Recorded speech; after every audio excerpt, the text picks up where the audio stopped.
Okay, good morning, everyone. And this is James Slim Overton from the Slim Nation AM. Got started a little late this morning, a little past 8, but we're here. We had a little technical difficulties, but we're here. And first of all, I like to say here's my favorite cup that I have in the house. I'd like to say hello to my daughter, Jamie, and my granddaughter, Zuri, and of course, to my lovely wife, Renee.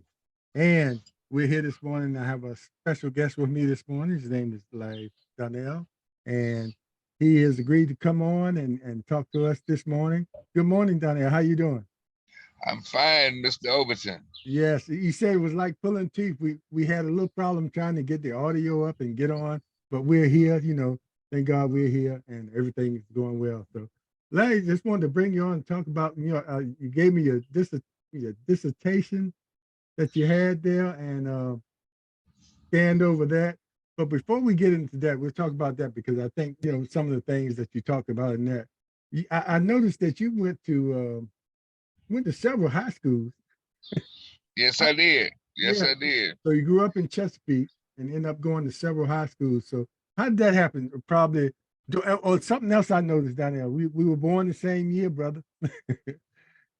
Go and, ahead now. and I was born in September 24th, and you were like October the The 8th. the eighth. Yeah, so you're a Libra too, like me. But I didn't know that Exactly. we were born the same. Wasn't that a great year, man?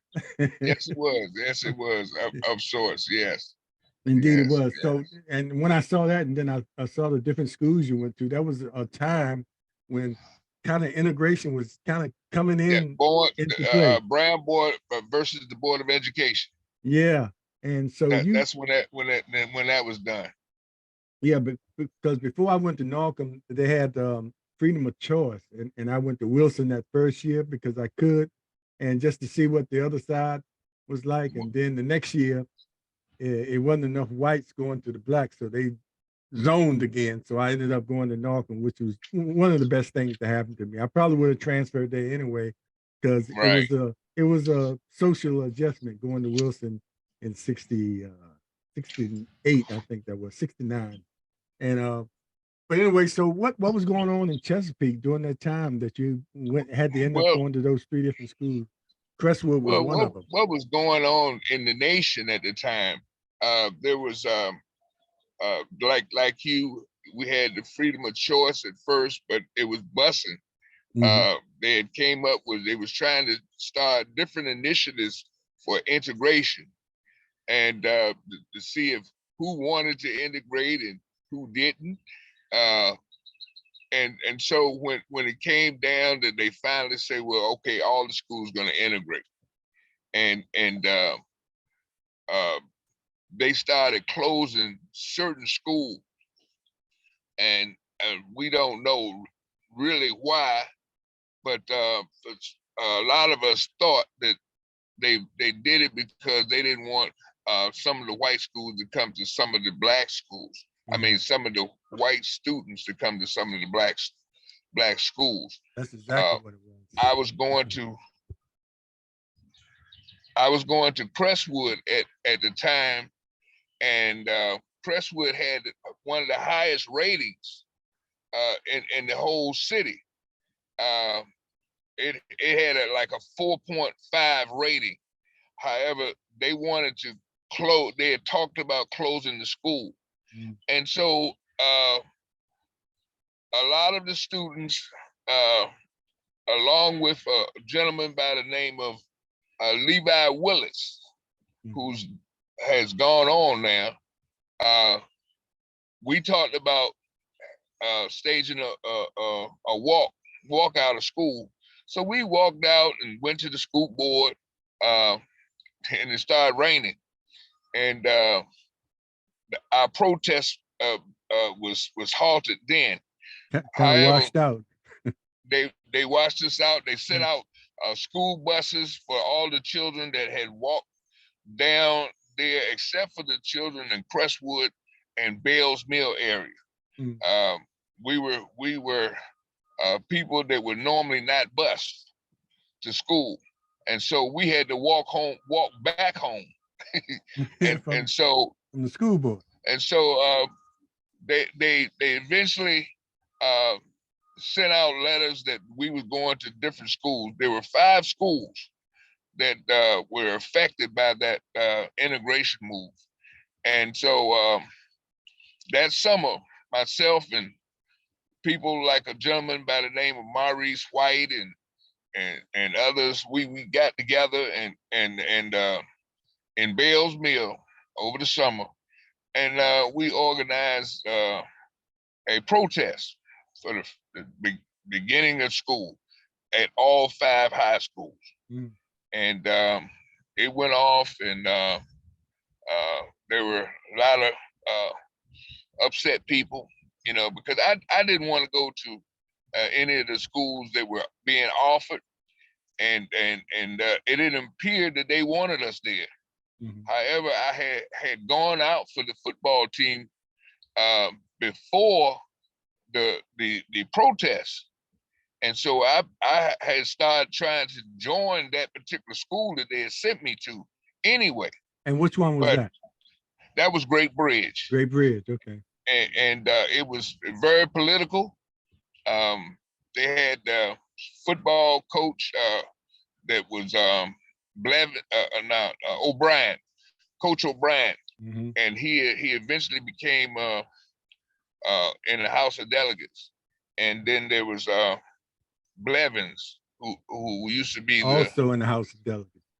Also in the House of Delegates. Yeah. So and then later on, people from that school went to Congress, and as well as became the mayor. That's the mayor now. Mm-hmm.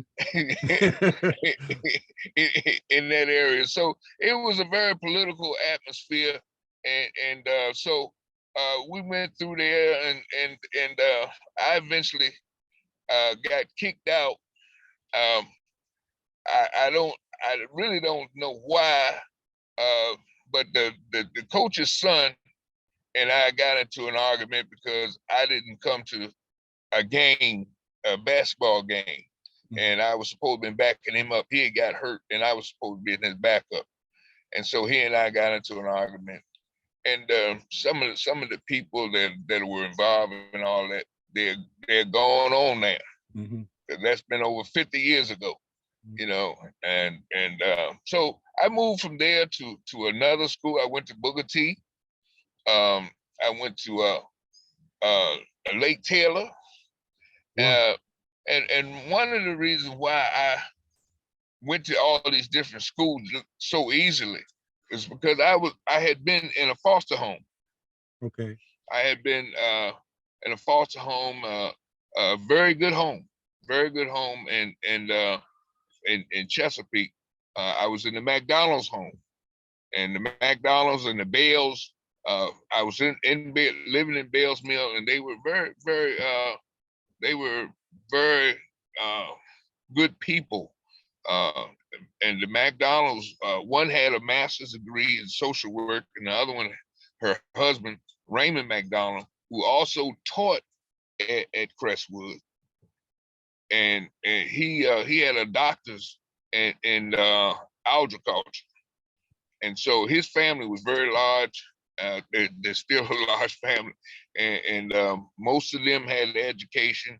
They were all educated. They were pretty much agrarian type people. They worked on the land and so forth. And you know, I was surrounded around a good community. But when I got kicked out of school and had to go to these different schools, I started running into personalities in the homes. However, I ran into other personalities, people that said that they were Black Panthers and they was Muslims and all these different type of personalities that I really hadn't been used to in Bell's Mill. Mm-hmm. But I got involved with them too, and before I knew it, I was out of school. Matter of fact, at Lake Taylor, I lived in a community where Mr. Graves lived at that time. Thomas Graves Funeral Home. Mm-hmm. We used to go to school together. The football player. You know, the football player, yeah. Mm-hmm. Yeah, he was playing football, and I was getting in trouble, so to speak. Because I was protesting, and he was playing football, and we had a good time together at that school, Lake Taylor. That was the last high school that I went to, and I went on uh, in uh, that era. They had a lot of protests, and I got incarcerated at 17. Mm. I was right here in Norfolk, And this is uh, behind the protest, right? but behind Not protesting not because really breaking any laws or anything, but you were protesting, which put a this lot of people in this jail during those days in the late 60s and right. early I was just 70s. out. I Yeah, was just out there. Actually, I was right. just out there, and had on the red, black, and green, and I didn't hardly know what red, black, and green stand Mm, for. You know, yeah. but I was out there, and it kind of reminded me of the movie Which Way Is Up. The guy just fell in the wrong Yeah. wrong direction, and he was going. His life was going in a path that he had no idea or even wanted to go, Or and so control. Yeah, no control. I had no control. I Mm. was just in that situation, and I end up going to jail, um, given 5 years. I was For 17 years protesting? old. Huh? For I being a was part of a given five. protest? Wow. I was. They said that I threw a rock at the Oh, float. okay. The queen was from this. It was the Azalea? NATO alliance parade, and they called it the Zaya Festival Mm-hmm. parade. Every year they used to have it, but they after that incident, they pretty much stopped those kind of incidents here in Norfolk. I think that they still have them other places, but here in Norfolk they stopped them. Yeah, And I think one of the reasons Don Larry was, people stopped, complaining about them having that festival and honoring people from other countries, having queens from other countries when we had queens right here in our own country. And yeah, I think that's what sort of ended it eventually because people started, like yourself, was protesting that kind of thing. You might have been protesting a different thing, but yeah, that's what it came down to. After a while, they said, you know what? Every year, y'all bringing people from New Zealand and all these different places and propping them up Portugal, as queens. And what about our women right here? You know. So I think, yeah, and Portugal. Portugal was one of, and that's probably doing that year. And I want to Yeah, say this too. It was interesting to hear you say what you say, and we mentioned about we are the same age, and what was going on in Chesapeake, and what was going on over here in Portsmouth around the same time, and I never exactly. run into anybody that really had the experience you had over Chesapeake with so many different schools, but it was the atmosphere, the environment was the same throughout Tidewater, we call it then, throughout Right. Tidewater and the nation. You're talking about the Yeah, late 60s and early in the nation. 70s, everywhere. Education was important to us. It was important to our parents, but we had to fight. They were trying to make it, well, it was first separate but equal, and they were trying to integrate. But we were doing fine at Crestwood and IC Norfolk, right? you I'm know, trying to tell we you. had the best teachers and that were concerned about it, so we were doing okay. And like I said, I experienced Woodrow Wilson, and that was just to experience it, because coming up to that point, I had just experienced, all black schools, and Exactly. uh, the timing that I went to Wilson, we were kind of accepted by most of the students, but I had problems with the teachers who were older, and Go ahead a now. lot of them were racist, and we even had Come the on. principal that called us gorillas. So this was like 68. So it was just interesting to hear you talk about that, and what was going on in Chesapeake in the same time it was going on over here in Portsmouth and probably Norcom, with Maury And, High School, that they refused to go to and school before they integrated, shut the with school down. if you remember the 17 in Norfolk, the Yeah. Norfolk 17, and there was another group of people that had to go from Portsmouth Chesapeake at one point. Yeah, yeah. Um, Portsmouth, right down the Portsmouth Boulevard divided. You were still in divided. Some people on one side of Portsmouth Boulevard went to Crestwood, and right across the right, street they went to Norcom. You know, that's the way the lines were drawn. And let me because they mention were Keith Brown, who is one of our watchers watching us, said, don't forget Manor. Manor High School had some issues too, and they finally got their name back. All right, Keith, thanks for mentioning that. Appreciate you, bro. Thanks for amen, watching amen, as well. amen. But go ahead. Thanks for giving us that rundown. I wanted that, and then from there you went on to college. But wait a minute. What happened with the incarceration situation? I mean, how did you get through that? How did you make it through that? Well, I was a young 17-year-old, um, first time really out of the area, Tidewater area, and I'm here. I am 17, incarcerated, um, and prison became a problem for me the first day. Mm. Um, and it's kind of interesting that years later that I would see faces uh, like my own, because I became a correctional officer Mm. some years later. At That's 25, ironic. That's I ironic. became I became a correctional officer. But let me tell you, what happened was this: a guy had made a sexual advance toward me, Mm-hmm. and I didn't like it. So that that next morning when I was going to breakfast, I had made up in my mind that I was going to do something to him, and I did something to him. I Mm-hmm. stabbed him, and they put me on lockup.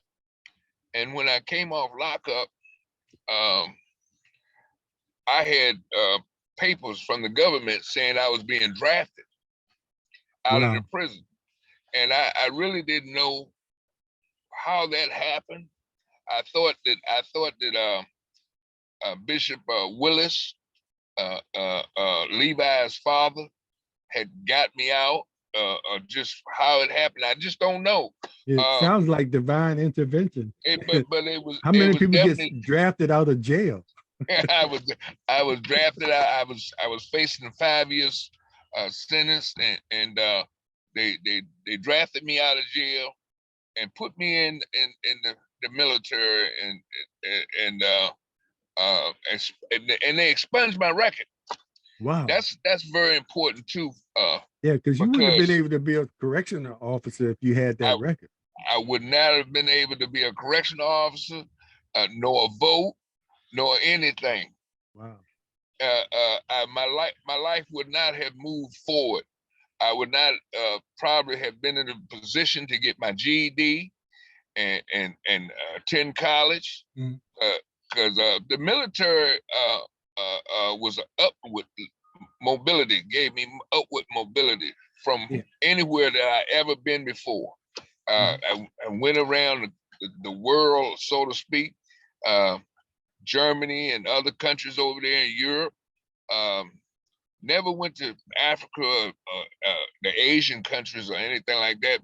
But that experience, moving, going places, um, was a little much at first, Mm. I because can imagine. I 'Cause you were still a young guy. You was still eh, 17, or had you turned 18 yet? at 17 going Mm. on 18, and what I experienced was culture shock. Mm. I had culture shock, and because my life is spinning. It's spinning. I'm going from I had went to several jails in Norfolk, precincts, and the city jail, and then the Cape Ron, Virginia, Southampton Farm. Then from Southampton Farm, I had to go to basic training in South Carolina, and they was racist. And Yeah. then from there, I go to another place, and then I end up in Germany, and then I go to several places over there, and so the cultures and everything, and the languages and everything would just had me all messed up. Yeah. Well, And what an experience. one of the experience that I did have is that I'm sitting over there trying to read.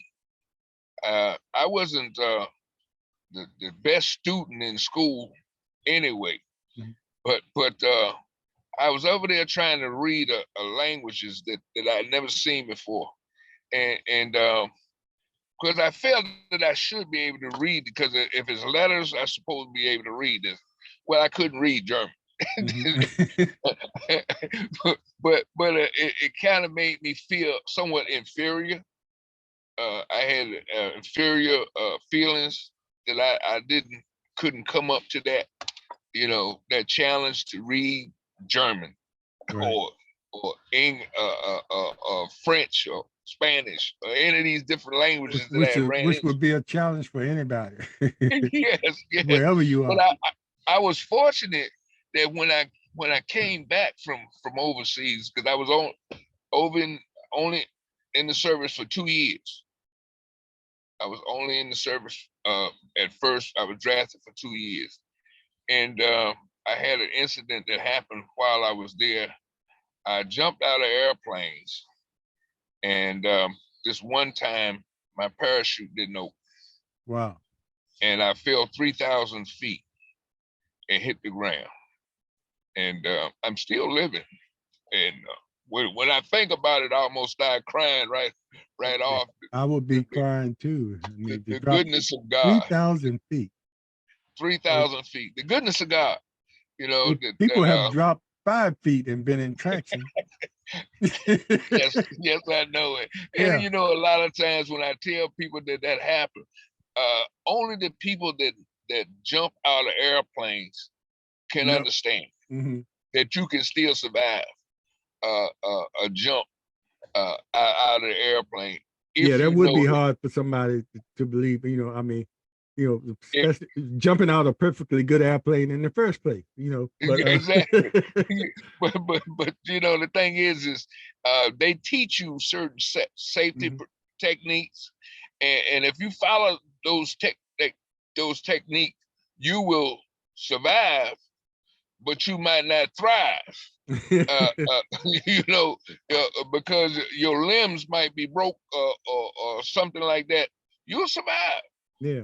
But my helmet that came off, and I had traumatic brain injury and all this. My head got shaking a little bit, but I was young Yeah. and black. And when I went to the to the to the hospital, Larry, I believe uh, God had a plan for you, brother. I and he mean, still does. He yeah, still because does.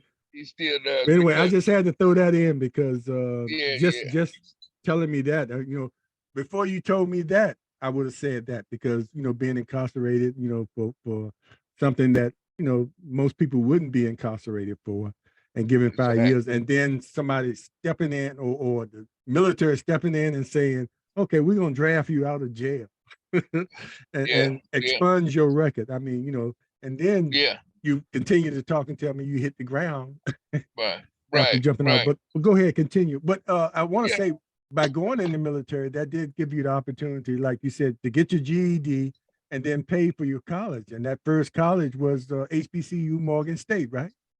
yes. Morgan. I went. Another No, experience. no. Bowie State. I mean, Bowie State. I'm sorry. I went to Bowie, I know and it's one then of I those went. colleges in Maryland. Yeah. Yeah. I went to Bowie. I went to Morgan. I went to Baltimore Community College. I went to Coppin. I went to Howard County. I So went to a few you colleges. did just like you did in high school. I I guess that's your MO, to well, I'm attend multiple schools, even in college. and some people say that about me even with churches today. Well, a lot of people have multiple churches. Yeah, they use a phrase talking about a hopper or something like that. He's a church hopper. Look, now you got an excuse because that started with you way back in high school. So the pattern just continued even when you got to going to church, going to Yeah, several yeah. different churches. But yeah, As so well as homes. Yeah.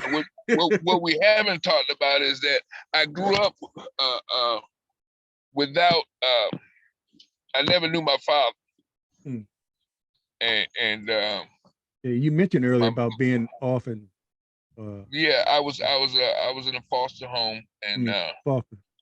but I had left my mother, and she had a incident that had occurred. Uh, Something happened uh, between her boyfriend and uh, you know, someone close to us, and my mother ended up having to hurt that boyfriend, and she went to jail Wow. for about 7 years, and what And how old were you then when I was 5 years old, so you were 5 years old, you and my didn't sister was didn't 7. know your father, and then your mother went to jail, so that put you in foster care, Yeah, yeah, which is and not always the best situation to be in. In some no, cases, no, it is, but no, it's not. The thing most of them are in is, it for the money. yeah, right. During that time, uh, uh, uh, because of black families, we were still evolving, Mhm. evolving. Uh, we our children used to be taken from their parents, and all his husbands and wives were divided and all that. And these splits still continue. In slavery, things was happening, and the adjustment is the same stuff. Yeah. Doing the same thing, expecting a different result, and I was caught up in that, and I got to the point in my life where I'm still running, and I ran into um, some people um, that helped me get some stability um, for a period. Um, I worked in a prison system. Mhm. I became a correctional officer, and in that system, uh, because I had that jump, I had PTSD and didn't know it. Nobody cared Nobody knew about. it back then. It didn't have a No, name back then. no, they didn't. Some They, people were just called shell shock, crazy, shell shocked shell or something. shock, and Yeah, all that. And then people were getting on drugs. yeah, They were letting us out of the military after they done pumped us up with all kind of drugs and so forth, and a lot of guys coming back from Vietnam and so forth, all drugged up, and so that was just a pattern that we had. We didn't even understand our own self, and so I was working in the prison system, and I was still addicted to uh, painkillers, mm, and went from pain killers to recreational drugs, as some people say, and I was trapped in that for a lot of years, and I was still functioning. I worked in the prison. I was still on drugs, yeah. and You're and talking about the '70s, right? no, we're talking about the '80s. The '70s, the '80s, same, Yeah, we pretty talking about much the same thing. yeah, A lot yeah, of yeah, that yeah. recreational That recreational use was stuff. going I was on. I was in I was in the city working in the prison system in the Maryland State Penitentiary, and I had advanced even while on drugs. I was You you're so-called good functioning. correction. Yeah, Huh? I say you were functioning user. Yeah, I was a functioning addict inside the prison system, and I could identify with a lot of the inmates because most of the inmates were black. Most of the inmates did not have a father and a mother, a stable a family, and that's why they were probably there, because they did not have no stability in their life, and so they went out and got things, stole things, hurt people, and the old saying, hurt people Hurt hurt people people. hurt people. Yes. yeah, and it's very you know, clear. It was very clear to me when I was there, and I seen when I started working as a correctional officer, if I seen that little guy that was a Larry, my name is Larry. Mhm. If I saw another Larry that was had to survive, someone said something to him to try to make him other than what God made him, a man, I would step in and probably hurt that person, you know, that inmate that wanted to be, you know what I mean? Because something in me said, no, no, no, not this. You identified. However, huh? You identified more Yeah, closely with it. identified with It's no, just no, no. because of the name, and Yeah. No, you know, you know, you're not gonna make me mess with this boy, you know. Mhm. And people, the inmates in there, they saw that in me. There were certain things that I did not like. You know, didn't like the fact that how a lot of time you had capitalist opportunists in there, Mhm. people that they were just in there trying to live. You know, selling dope, stealing stuff like that. And for the most part, most of those people were not really criminals. But what I found out is, and I just told a young man that over here in Portsmouth, he just got his master's degree in criminal justice.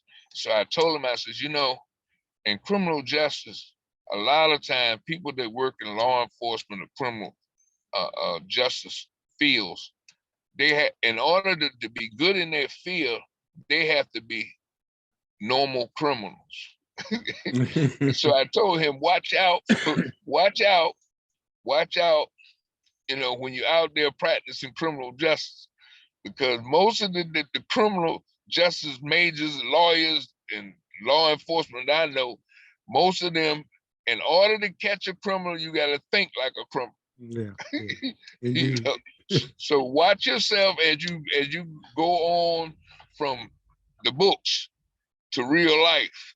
Yeah, You know, indeed.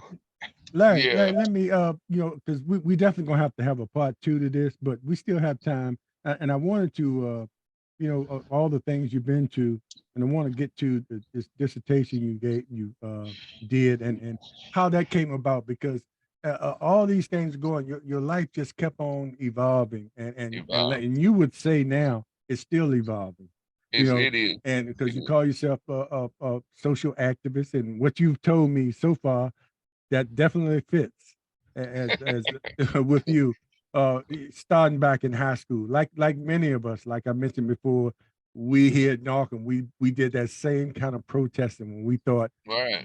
Narcom was threatened as far as being taken away from us, and that was going on. I didn't know all that was going on at Crestwood as well. You know, I shouldn't be surprised because we all had the same mindset back then in the late '60s and early '70s that we were coming into our own then as teenagers. You know, and Black is Proud was coming out then. James Brown had I'm Black and I'm Proud, so we were feeling ourselves and feeling our heritage. And later on, we started knowing more about our heritage, which made us even prouder. How much we contributed to this country Amen. as far as being what it is today, and we were being kept from that. And it's so ironic now they're trying to keep it from the generations coming up.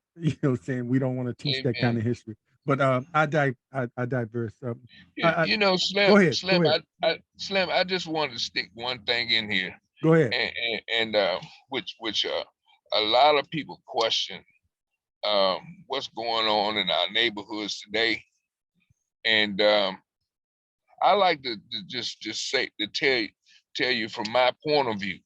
Mhm. Uh, in my point of view, in every community that I lived in as a foster child, every community that I lived in, uh, you had men in homes. Mhm. You had men in, and when I lived in Bell's Mill, they had men in homes. And every man had a trade. He might not have had a college degree, but he had a trade.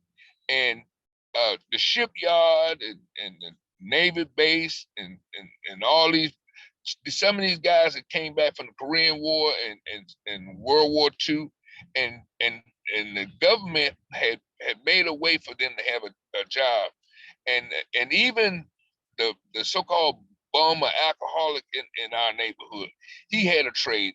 We had a guy that used to take a bicycle tire off and put a millstone on the back of it and sharpen people's knives and forks. And everybody went to church. Everybody went to church. The prostitute, the alcoholic, the bums, the drug addicts. Everybody went to church. They stopped for a minute and went to church. And so the moral fiber was there in our community. And today we a lot I think a lot of what happened to us is that the fiber just started going away. We had people who hustled in our community. They opened up stores. Yeah. You know, almost all the stores that you see that these people coming over here now have been able to come in and start or use.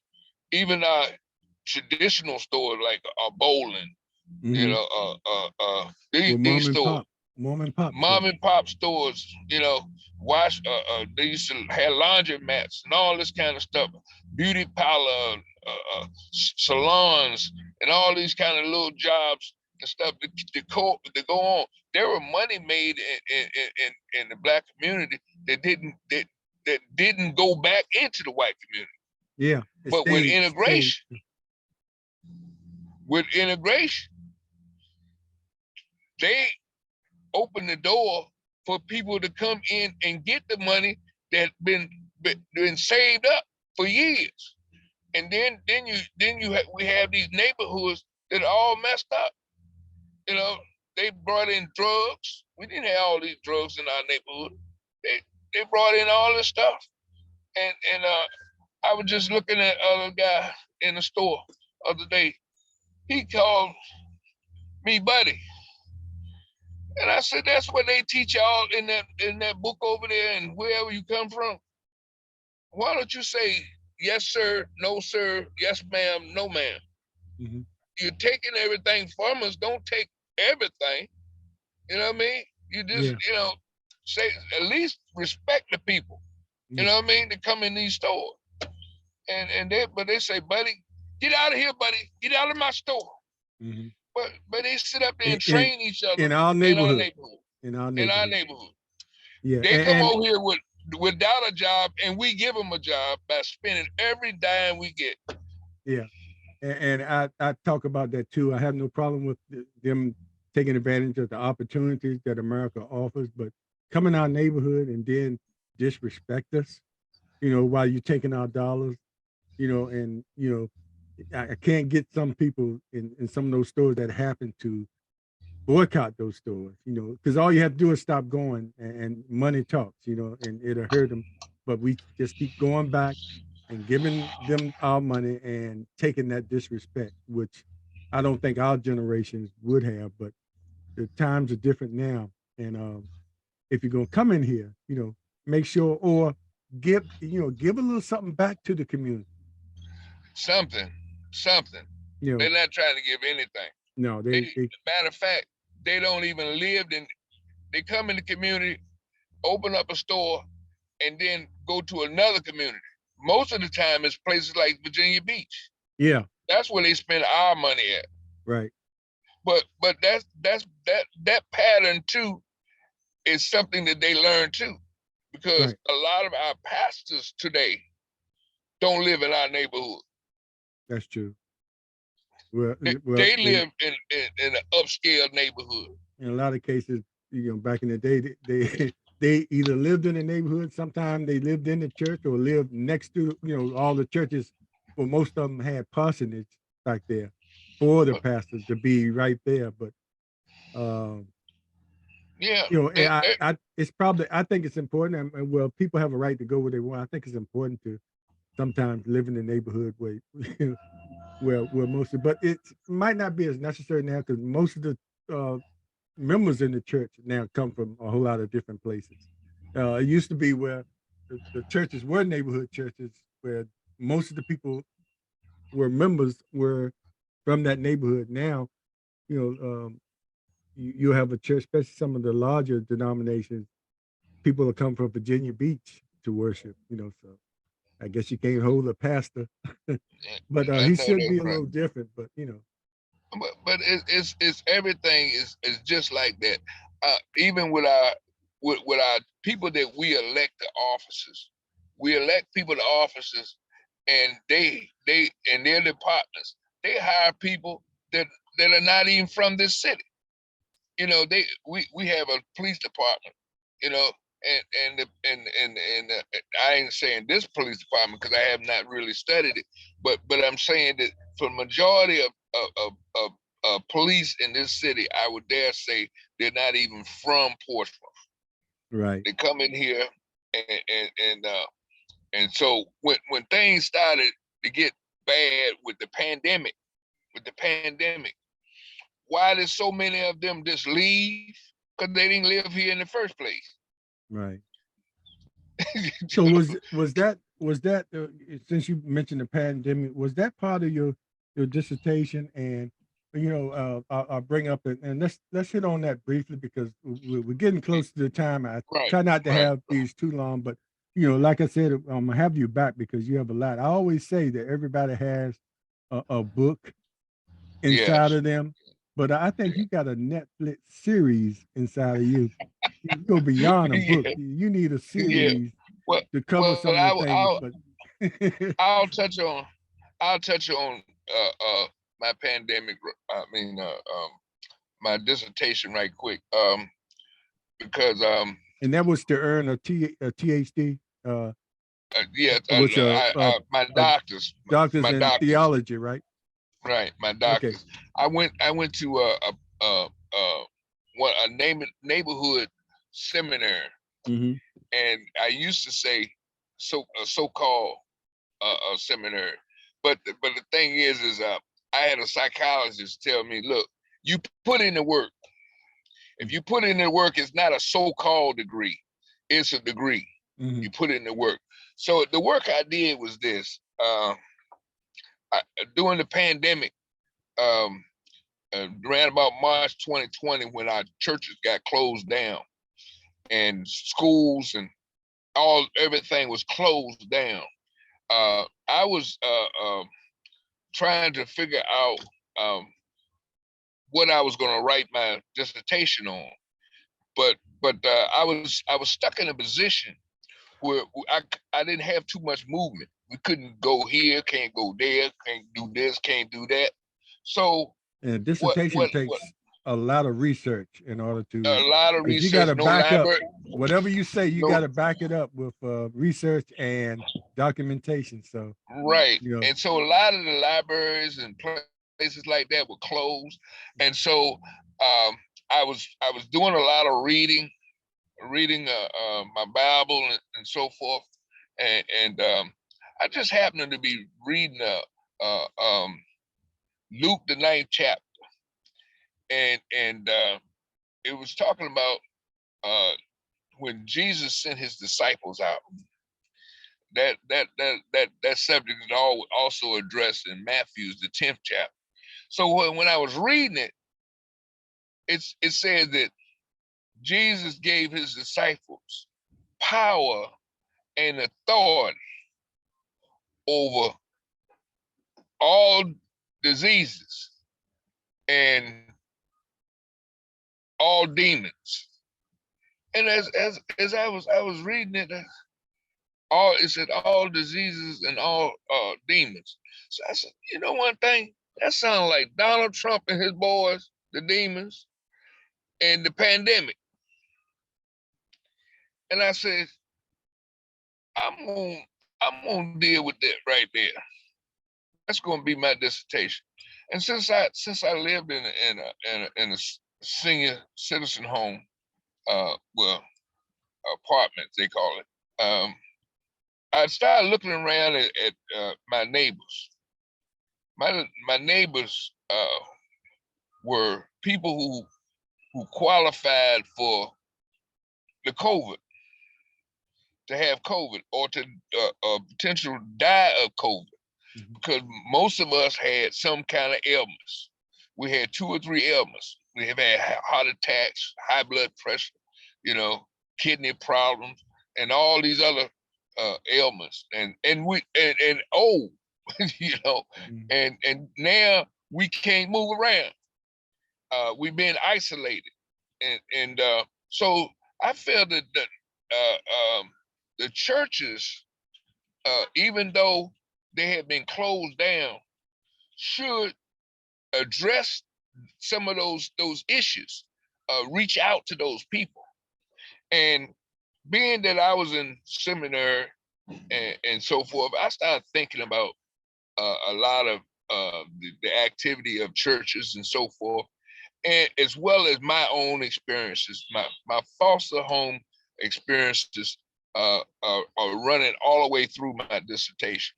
Because the one thing in my experience is this: every place I ever went, these different homes and different schools, and even in the military, there was always a building, and you always had to think about your surrounding, your building, how to cut the water on, how to cut the lights on, how to cut them off, and all these, the building, and your safety inside that building. And in the past, they had some kind of stuff like the what you call for bomb shelters, and use school for bomb shelters and stuff like that. And so when I looked around, I seen standard operation procedures. I said, you know, in case of an emergency of this sort, there should be standard operation procedures. The fire department uses it because they have directions, you know, for fire. If this happens, do this, do that. And so I say that's what churches should have. So a church standard operation procedure is what I come up with. And I started looking into that and finding out that there were people who catalog certain activity that should happen in their churches. And then I started looking at other aspects that I've always looked at. And every place that I've been, there's always people. There's always people. And so in churches, there are several personalities that stand up. There's a crate, because they say that churches are people that are sick people. You know, places, churches are a place for sick people to come. You know, so anyway, yes, there are crazy people at church. There are people that are traditionalists.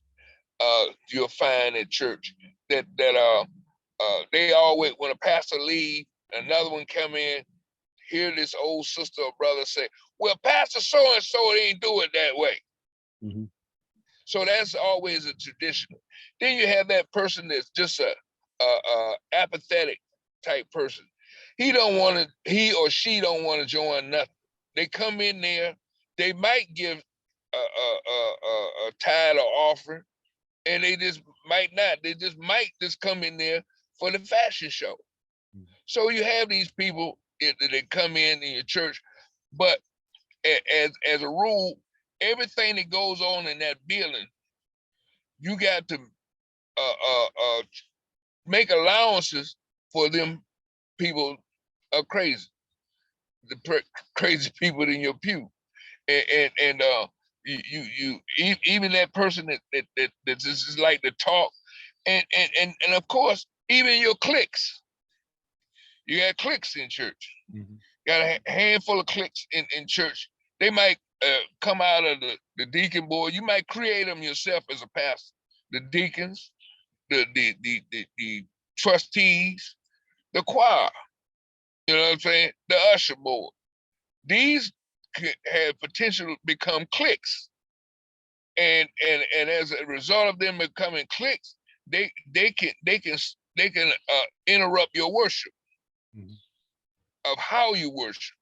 And so as I started looking at all of that, I started seeing other things. How people get sick. How people get sick, particularly speaking about the pandemic. And as a result of those three things, of how people get sick, you know, and the crazy people and the building and so forth. So when I started thinking in terms of the pandemic, I had to put all that together, those three elements, and to say I have to deal with this in order for further worship. When we come out of this, we're gonna have to worship with these same elements. These three elements, we're gonna still have to work with them. And so I seen what Jesus did with his disciples. He sent them out. Uh, he told them to go out, you know, in the hedges and the byways. Don't He gave them instructions. Don't take no clothes, no extra clothes. Don't take no money. Don't take a stick. Don't take a no no extra shoes. Uh, and if you find somewhere to stay there until it's over with. Till you done saved with somebody or something. And if you find people that turn you off, knock your dust off your feet and keep going. So with this whole thing of putting all this together, and when looking at the whole pandemic that we had, uh, I put all that together. I explained it in my literature. I explained about the SOP, because I don't know if you ever been in the military, but most people talk about SOPs and stuff like that, and the crazy people and the sick people, and throw all this together and how it relates to this pandemic. And I found out that I looked around and found out that certain churches, when we start quarantine, the deacons and trustees that are getting together and with the pastor to decide how they would go about creating continuing worship, uh, on the phone, on the TV, on the computer, on the whatever, all these different, writing a letter or whatever, continuing worship uh, outside of church. And I found out that most of the pastors had no idea that how to worship, and some of them said that they didn't know. The one that really was honest to say they did not know how to worship doing this thing, they did better than the ones that thought they knew. Mm. And I tell you, and he still this one Third Baptist. I'm gonna call it out. Third Baptist is doing an excellent job, and he was one that said that he didn't know what to do, Mhm. and to me, he's doing better than everybody else. I mean, that's just my opinion. Not, Yeah, not that I go to Third Baptist. yeah, and Huh? I heard some pastors say during that time that even their and not all of them, even their collections was up. While people were home because Yeah, and watching the bedside Baptist, I call it. yeah, Because a lot of churches before the pandemic had gone to filming their services, right, mainly for people that maybe they're elderly that couldn't come there physically, or just people that might have worked or might want to watch it later. And they said when they weren't in there physically as a group, the collections were up. And yeah, and but one of the things that I saw this in your writings that most people in church have a need for that physical uh, environment that church gives them. They look Yeah, forward to coming there and fellowshipping with other people. You know, and like you said, for some people it's a show. For some people it's they're not there. They might not be there for the right reasons. But a lot of people don't have that kind of contact or being able to worship with people that spiritual like them. They might be in a job all week where their faith never comes up, so they get that yeah, opportunity to get together and fellowship, and that's what a lot of people miss that during that opportunity. You said preachers didn't know what to do, uh, and a lot of them did find a way, but still that element of being. That's why you saw when things start lightening up and people were rushing to get back in there, even with their mask on, because yeah, they needed yeah, that kind of fulfillment yeah. that physical presence gave them, being in the church, in the building, so say. Amen. And Slim, I'm gonna tell you, during that period, certain things that went on, uh, suicide was up, Yeah, yeah, domestic violence was up. You yeah. know, And I'm not laughing that it was up, but you can almost know why. All because of a they got to sudden, deal with each other.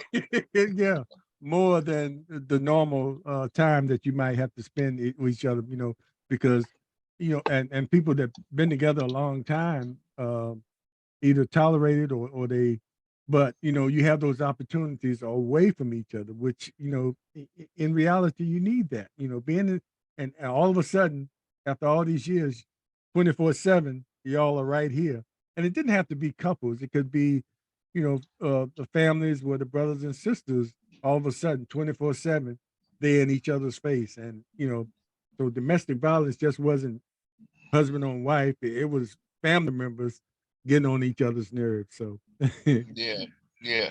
Well, the thing is that I think I asked, I might even ask you, you know, yeah, about how did you get along with people, that was close to you, yeah, coming and up on you my like, wife and I coming up on but 41 I years. know, I know. Look like you're frozen there. Hopefully he'll come back. Everybody watching, look like he's frozen, but hopefully he'll come back. But we were going to sort of wrap it up now. Donnell, I don't know if you, I mean, Larry, I don't know if you can hear me, but you froze. Yeah, you were frozen there for a minute, Yeah, Larry. yeah, yeah, yeah, yeah, yeah, yeah. But my wife, she was telling me to just go somewhere and watch TV or do something, Yeah, read a book. yeah, You know, yeah. don't Well, you we don't you would have do that. another? We would do You that. know what I'm Don't you have saying? something to do today? Yeah, yeah. Don't you have something? And so if I didn't find something to do, she finds something for me to do. So Yeah, I rather go find something to do. yeah. But How but about that? this pandemic had really took us for a loop. Um, what a lot of us, uh, because we won't go into church, uh, we went to the drugstore, Mhm. or we went to the alcohol and so forth. We got Now, high. now you can go to the casino. Now the casino, and a lot of people throughout this country have been very upset about casinos and alcohol, and the church wasn't open, Mhm. and school won't open. They done took church out, school out. I mean, God out of schools, and all this kind of stuff. And so they really protest, and they protest more and more so because of the number. They said that 50 people could come to church, but they said 50% of the building, 50% of the people, the mass of people could could go into the casino. That means that only 50 people could go to Third Baptist, Mhm. but 250 could go to the casino. Mhm.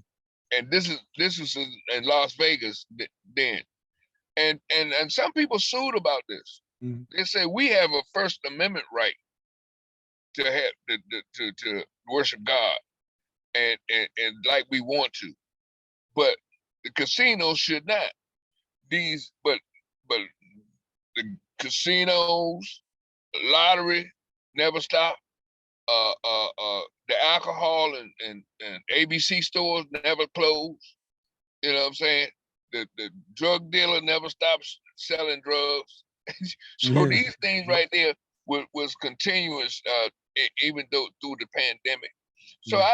I just wanted to put into paper, on paper, to a booklet, that would something that I could be proud of. Oh, Yeah. jeez, that hit me And hard.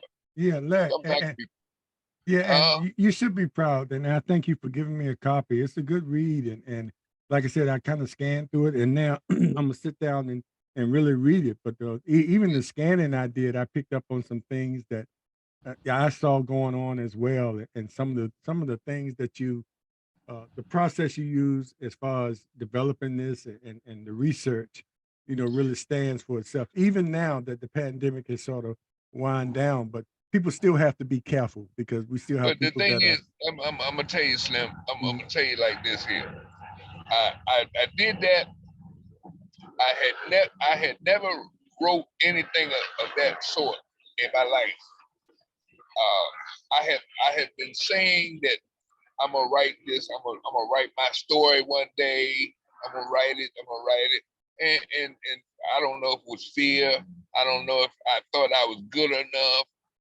You know, and a lot of that stuff I did. I have to say this about my instructors, uh, and I have to think in terms of Reverend Peace. Um, he's gone now, rest his but soul. Yeah. I'm just so thankful for people like that he put me, a lady by the name of Valerie Brown. Hmm. Uh, there are two people that I really care a lot about. Um, the doctors, they're doctors now. The Carringtons, uh, uh, and he's from Cavalier Manor. Um, and those people, they pushed pulled a lot out of me that I didn't know I had. Yeah. And hmm, God, I, it was just so touching that, in the acknowledgement of that paper. I had uh, so many people. I had about 30 people down there that I gave acknowledgement to, and I Yeah. I tell saw people that. that I saw that. that's the most important part of Hmm. my paper, You because didn't it's do it said that alone. I did not do it alone. Indeed. and Well, and well, look. the ending of it, that end of this session right there. I just like to say this, that one of my thesis topic was to ask the question: Mm, could the church be the catalyst for change of the pandemic? Could it help stop spreading the coronavirus? And I I said to myself, yes. And when I got out there, uh, this before shots was done, and one of my instructors told me that, do you have anything in your paper about? And I said, I didn't, but I will now. mhm. And so that was Miss Vincent, and she sent me the second cavalry over in Norfolk, because they had started, and I started going to this one church, Shiloh Baptist Church, in Norfolk, across from Norfolk State, and with Keith Ivan Jones, and I followed him and to different churches, Tyree over in Berkeley, and all these different places, and this was people had not been giving shots. I hadn't even had a shot, and I'm out there. Then they say people dying catching coronavirus, and I, my wife, and had a shot. Not nobody around having shots in my building, and I'm out there writing a report and interviewing folks, and with some kind of reckless endangerment or something, but I have been there before. That feeling. I worked in a prison. They had AIDS in the prison, and they put me in charge of the AIDS ward. so when it came down to dealing with people that had coronavirus, possibly, I had people I didn't type that well, so I had people that were typing for me. I had 2 people die. Oh, Lord Jesus! Oh my God! Yeah, I had 2 people die that were working with you, working with me, helping me to type my paper up, and I had one that he had told me that he had the virus, and I told I told him, you can have all you keep all the paperwork you got. So, but he died, But, I hate to laugh about it, but the thing is, I told him you can have all that. I do it over again. Yeah. And so Won't take no chances. no, but I was in that situation, and I think in terms of my wife, who if it had not been for her, I don't know what I'd have did, because I remember when I worked in the prison system, and they put me in charge of this AIDS ward, and I ain't know nothing about no AIDS. And every day I would come home and I would say, "Baby, I think I got them AIDS today." and so she would say, So about 3 days I came home and baby, I think I got them AIDS today. And she said, before I could get that out of my mouth, right? She said, hold it. Let me tell you something. If you got the AIDS, you're not gonna die. I said, what are you talking about, baby? I said, AIDS killing people. She said, yes, I know, but it's not gonna kill you. I said, why is that? She said, because I'm gonna kill you. Yeah, because she knew how you contacted, but yeah. And so when I was going out there working with the people that possibly had coronavirus, she said, look, don't come in here talking about you got no coronavirus, because you ain't gonna die. Right? So, I'm just so thankful to God that He let me get to this point to even tell an audience such as this. I've given out over 180 copies of this dissertation to people, and gave them out to several people, and they have gone on to write a book. Yep, I gave you one. They have gone on to write their book on their take, and some people say, well, they probably took something from you. I wouldn't care where they took it from. I don't get the credit for this kind of stuff. God gets the credit. The glory of God that I can influence somebody to spread the message of how we can come back to worship. I don't care. Yeah. I don't care about with a dime. Right. Just like we mentioned before, a lot of people had that need to be in fellowship with others, as far as Right. worshiping. And the AIDS taught, I mean, not the AIDS, but the coronavirus taught us a lot of things about ourselves, and we mentioned about the people having to face each other 24/7 like they never had to before, and realizing how important physical presence in your church building, even though the spirit was within you, but the presence in the church building, how important that was to a lot of people.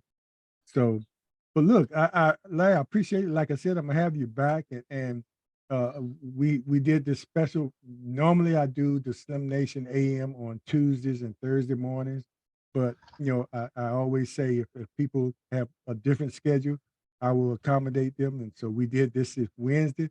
And this is probably one of the longest ones I've done. I usually do it about a half hour or 45 minutes. Or some 9 minutes. But I think I think it was important to give you the opportunity to start from high school and work your way up to this point, because a lot of things happen with you between high school and there that, like I mentioned before, a lot of that had to be divine intervention into your life at certain points of your life, saying, "Oh, no, we're not ready for you to be incarcerated now, Larry. We're not ready for you to die from falling out of a plane. We're not ready for all these different things." So a lot of things happen, and it shows people that might watch this or whenever you write that book, you know, perseverance. You just have to keep You'll be going. in it. Yeah, and no You matter will how, be in okay, no matter it. how you start out, it doesn't have to be the way you end up. So, you know, and I appreciate you coming on and taking the time. We got beyond the glitches that we started out with, but this was meant to happen. So it was going to happen. So we were patient enough, and here we are. But I appreciate you, and thanks for coming on, and give you an opportunity to just give briefly some last comments if you have any. Well, I'm so thankful for you and your wife, um, uh, for being her, putting up with you to have the Slim Nation. Yeah, I've ever since the coffee shop the nation and started. Portsmouth Coffee Talk. Yeah, Yeah, the coffee talk. From time to time, I would listen to you, and I seen something in your personality that reached out to me, and now I know what it is. We have similar natures, I'm just so thankful that you and it's that your wife. 1954. Uh, It's that 1954. yeah. I'm so thankful that you and your wife came into to you know in my path, and that we was able to communicate, and I just hope and pray that you continue to do what you're doing. Long live Slim Nation. Yeah, thanks. I appreciate that. Hey, and Larry, my cousin, I had a cousin named John Gantz. He lives in Texas, and he was airborne too. And he Yeah, told yeah. me to say "oorah." I guess that's what y'all say. Hoorah, Yeah. hoorah. So Yeah, so yeah, yeah. "oorah" from John Gantz, my cousin, who also jumped. He was airborne when he was in the military. Yeah. He know the deal. He know Yeah. the deal. He must have been a Marine. No, he was Army. He was He Army. was Army. But I ain't mad at him. and I'll tell him if he didn't come on early on, watch it, John. Larry talked about him jumping out of the plane and the parachute failing, and how many feet? 3,000 feet. 3,000 feet. Hit the ground, and you're listening to him now. Yes, yes, And yes. he said 82. I guess that's 82nd, the He 82nd yeah, the Airborne. 82nd. Yeah, Yeah. I was with a artillery unit, was the 5th 81st, and they used to call us the jumping junkies overseas. And anyway, anyway, we let's were big go, ones. and I appreciate it, and thanks Thank you. everybody for watching. We appreciate you, and uh, as I always end up with, be aware, be informed, and most of all, be involved. And remember, your vote is your voice. Make sure you get out there Yeah, and vote, yeah. especially on during this primary on July 20th. I I mean I June didn't 20th. Slim. I didn't say anything about the campaign, but I'm out here, and I think that I'm working for the best candidate. That's all I got to say about that. All right, I and think I'm working for the best candidate, you know, because if she gets in this time, she can affect the whole Hampton Roads. and there's no need to go get somebody that can't affect nothing. Yeah. You know, And I it's mean, a lot to say if for we if we retire this woman, this is what you if you retire Louise Lucas now, I don't know what might happen to her. I don't know. I'm yeah, sorry that, but I'm afraid in so many ways. Um, I really fear, you know, that if she gets in the office again, these people are so treacherous that anything might happen. Be safe. yeah. But we got to make sure, we keep her in. All right. Thanks again. We appreciate you and take care, everybody. And Keith Brown, last, he's been watching. He had to say, he had to stick his 2 cents in. I know it's an Army fraternity, but he says Army strong. So I'm sure some other people that were watching were Army as well, Yeah, the yeah. military. And we appreciate you, especially coming up And on Memorial we Day. coming up on Memorial Day. Yeah, Yeah, yeah. yeah. But also, don't forget people out there. The Emoji Festival starts Friday, a weekend. So if you not in the area and you plan on being down in this area during this weekend, make sure you check out the Emoji Festival of Friday, Saturday, and Sunday. And Sunday ends up with all gospel music. And of course, the boys, the men will be here on Saturday night. They only pay the fare, but the rest of the fare is free to the public. So come down and relax. It's sometimes you have to take time out and just, put all your worries and things aside and just enjoy yourself and relax. It's a recipe for longevity. just to take time and relax every once in a while. And it's a family atmosphere. Bring your children. They have plenty of things for them to do. Or if you want to get a babysitter, leave your children home. I'm not encouraging that, but so you can have some time to yourself. But we're encouraging you just come down and enjoy. And Umoja means unity, and this is a opportunity for us to come together and fellowship in unity, at least for this weekend, and follow up with the Memorial Day weekend parade starting Monday. So we'll see you then. Take care, everybody. This is the Slim Nation and Slim Nation AM, and I'm James Slim Overton. I'll see you next time. Well, we'll be on tomorrow morning where we have another guest to talk to. Thank you. We'll see you. All right, Thank you. Larry. Take care. Be All good. right. Thank you. See you.